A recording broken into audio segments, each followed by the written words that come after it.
करावा आणि आमचे विद्यार्थी सुद्धा सर्व विद्यार्थ्यांना सूचना आहे त्यांनी सुद्धा माननीय सरपंच साहेब यांना वाढदिवसाच्या हार्दिक शुभेच्छा द्यायच्या आहेत। एक आपल्याला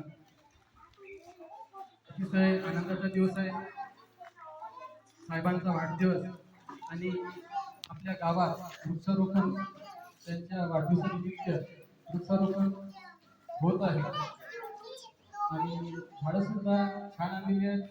ज्या झाडांपासून फळं मिळतात अशी झाडं माननीय सरपंच साहेब यांनी आणलेली आहेत। तर मी आजच्या कार्यक्रमाच्या अध्यक्ष विशेष प्रमुख अतिथी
आदरणीय अंजनाताई तुम्ही आमचं शासन झालेलं आहे